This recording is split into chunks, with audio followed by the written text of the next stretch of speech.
Bem-vindos a mais uma aula de ciências. Eu sou a professora Jéssica e na aula de hoje nós veremos sobre tipos de misturas. Vamos lá?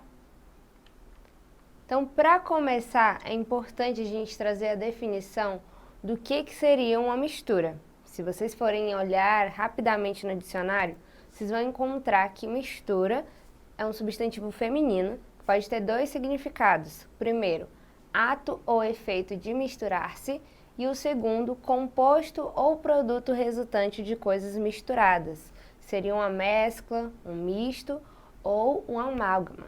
E vocês podem olhar aí nas imagens que está mostrando para vocês mais ou menos como que essa mistura pode acontecer. Então, talvez no dia a dia de vocês já tenham deparado, já tenham realizado algum tipo de mistura. Às vezes a gente faz isso de forma tão natural que a gente nem percebe que está realizando esse processo. Então, todas as vezes agora que vocês forem simplesmente adicionar Nescau a um copo de leite, por exemplo, vocês vão pensar que estão realizando ali um ato de mistura.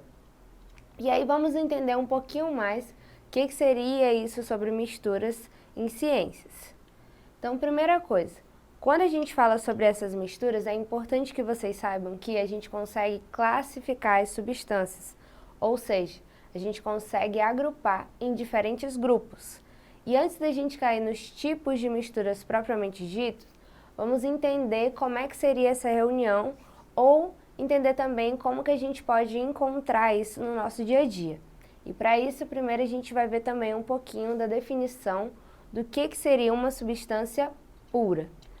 Quando a gente fala de uma substância pura, é toda aquela substância formada exclusivamente por partículas quimicamente iguais. E essas substâncias puras, elas podem ser de dois tipos, simples ou compostos. Ou seja, quando eu falo dessas substâncias puras, eu estou falando daquelas que são formadas pelas mesmas moléculas ou pelos mesmos átomos. E aí a gente vai ver um pouquinho quando é que ela pode ser entendida enquanto uma substância pura e quando que ela pode ser vista como uma substância composta. Então na tela vocês vão ver agora dois exemplos. O primeiro exemplo seria do hidrogênio e o segundo exemplo vai ser a reunião de dois átomos de hidrogênio com um átomo de oxigênio. E aí como é que a gente denomina essas duas? A primeira, a gente tem aí o exemplo do hidrogênio, quando a gente só tem um átomo de hidrogênio. Agora, quando a gente junta dois hidrogênios e um oxigênio, como vocês podem ver na tela, a gente acaba resultando em uma outra coisa. Essa outra coisa é muito comum no nosso dia a dia, a gente utiliza toda hora. No caso, a gente está falando da água. Então, percebam que em uma situação eu só tenho o hidrogênio envolvido. Na outra, vai ser a junção de dois átomos de hidrogênio com um oxigênio. E essa junção vai acabar dando resultado a uma molécula de água. E aí, continuando, quando a gente fala sobre as misturas, o que mais que a gente pode falar sobre elas? Que elas vão ser formadas por duas ou mais substâncias puras. E as misturas, elas não precisam ter densidades fixas, porque elas vão sofrer uma certa variação. E essa variação vai depender do quê? Vai depender da quantidade de cada componente da mistura. Nesse caso, quando a gente fala dessas misturas, elas não vão ter um ponto de fusão nem um ponto de ebulição constantes. E aí, o que vai ser esse ponto de fusão? Lembra que quando a gente fala de fusão, a gente está falando de uma mudança de estado físico. No caso, a gente está falando aí da passagem do sólido para o líquido. Já quando a gente fala da ebulição, a gente está falando da passagem do líquido para o gasoso. Então, no caso de misturas, não vai ter uma certa temperatura bem definida para que cada uma dessas situações aconteça. E aí, quando a gente fala também dessas misturas, vale a gente lembrar que a grande diversidade que a gente vê de materiais ao nosso redor, elas podem ser consideradas misturas ou podem ser consideradas substâncias puras. Aí na imagem vocês têm como exemplo o leite, a água e algumas moedas também. E aí, continuando, vamos entender como é que a gente pode separar os tipos de misturas. Nós vamos ver que nós podemos agrupar em dois grupos. Os dois grupos são eles, misturas homogêneas e misturas heterogêneas. Agora a gente vai entender um pouquinho do que seria a definição dessas misturas homogêneas. Quando a gente fala das misturas homogêneas, elas também podem ser chamadas de soluções verdadeiras, ou seja, são todas aquelas misturas que têm apenas uma fase. E as misturas homogêneas, elas não conseguem ser separadas por métodos físicos. Ou seja, quando a gente fala das misturas homogêneas, elas apresentam o que a gente chama de aspecto uniforme. A gente não consegue ver mais de uma fase ali naquele momento, tá? Porque só tem uma. E nesse caso, como ela não consegue ser separada por um meio físico, ela não vai ser separada, por exemplo, no método de centrifugação. A centrifugação é quando você submete alguma substância a uma velocidade muito rápida. E aí depois que passa por essa velocidade, se houver separação de componentes, é porque ela não se configura como mistura homogênea. Mas no caso, se for mistura homogênea, independente de ser submetida a uma alta velocidade, ainda assim, ao final do processo, você só vai observar uma fase, tá? E aí, no caso, na imagem, vocês podem observar que o exemplo de mistura homogênea que nós temos vai ser a água mineral. E aí, continuando, ainda sobre as misturas homogêneas, o que vale a gente trazer também sobre elas? Elas vão ser aquelas misturas que as fases são praticamente indiferenciáveis, tá? A gente não consegue adivinhar se o que estamos olhando é composto de mais de uma substância ou não. Então, só visualizando, você não consegue definir quem está participando daquela mistura. E aí, um exemplo de mistura homogênea que nós vamos ter vai ser o ar. O ar que a gente respira, a gente não consegue ver, mas a gente sabe que ele acontece, a gente sabe que ele está participando das nossas atividades e que ele é essencial para a nossa vida.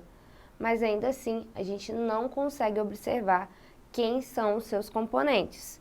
E outro exemplo que nós temos pode ser aí também a questão de água com sal. Se você adiciona sal a um copo com água, depois que você mistura, você não consegue verificar, né, se realmente há sal ou não naquela água, apenas visualizando. Você só consegue ter certeza depois que você prova o sabor daquela água.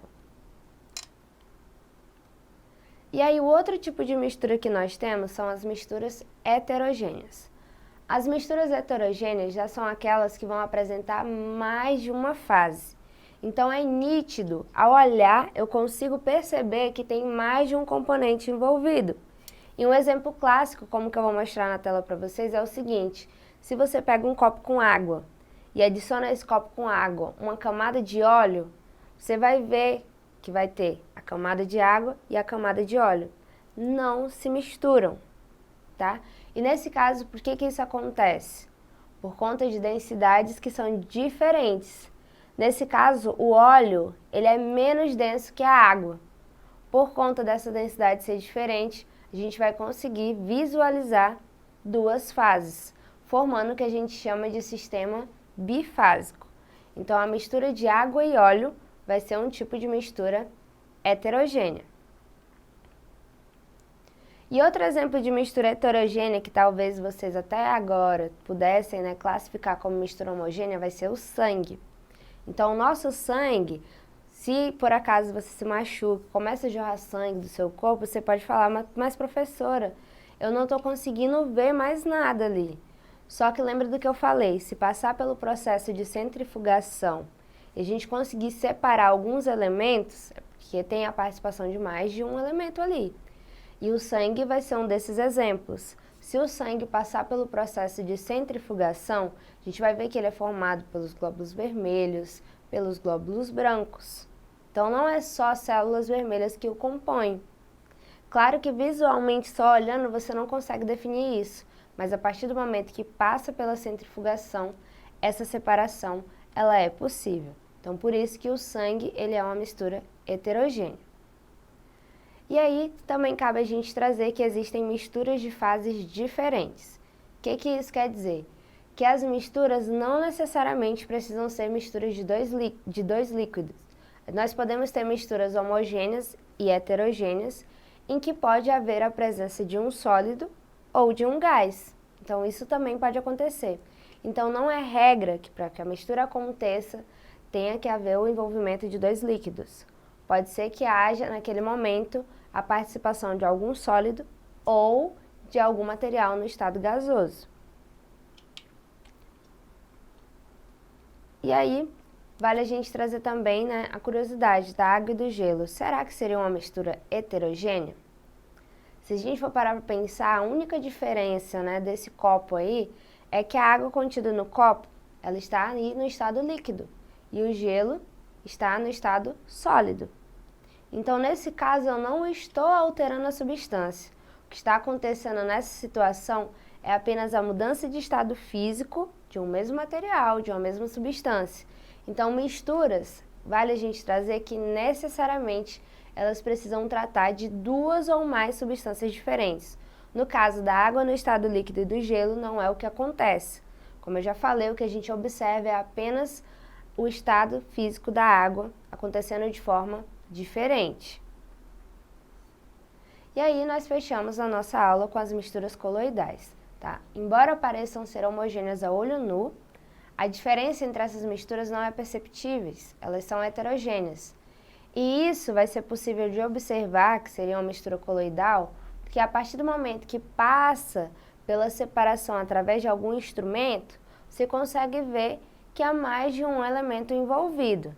Então, no caso, a gente tem como exemplo a espuma formada pela clara em neve, a fumaça, que é o aerosol, né? O rubi, o gel de cabelo e até mesmo a manteiga. Então, existem também as misturas que são chamadas de coloidais.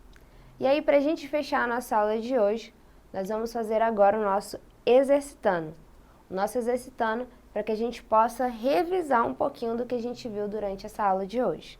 Então, a primeira questão, ela nos traz o seguinte: com relação ao número de fases, os sistemas podem ser classificados como homogêneos ou heterogêneos.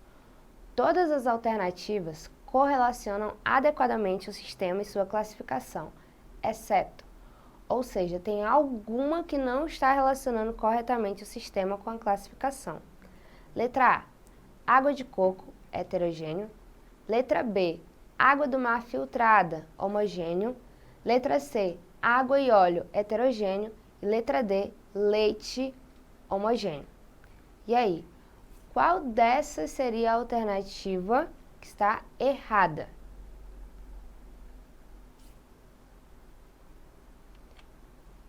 Nesse caso, a alternativa errada vai ser a letra D, leite, que está aí como homogêneo.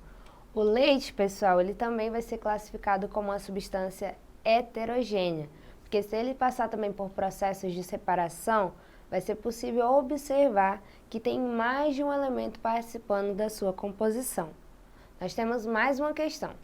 A próxima questão diz o seguinte: embora uma substância pura, como a água destilada, e uma mistura homogênea, como a água mineral, possam apresentar um aspecto uniforme, a substância pura vai ser diferente da mistura homogênea por: letra A, ser visualmente mais límpida. Letra B, apresentar maior afinidade química. Letra C, apresentar constantes físicas definidas. Ou letra D, apresentar maior interação entre as moléculas. E aí? Nesse caso, a alternativa correta vai ser a letra C, apresentar constantes físicas definidas. Então, quando a gente fala aí de uma mistura homogênea, lembra do que eu falei, ela não vai ter ponto de fusão, não vai ter ponto de ebulição bem definido. Algumas coisas vão sofrer uma certa variação. E isso não acontece com as substâncias puras, elas têm tudo bem delimitado, tá? Então, essa foi a nossa aula de hoje.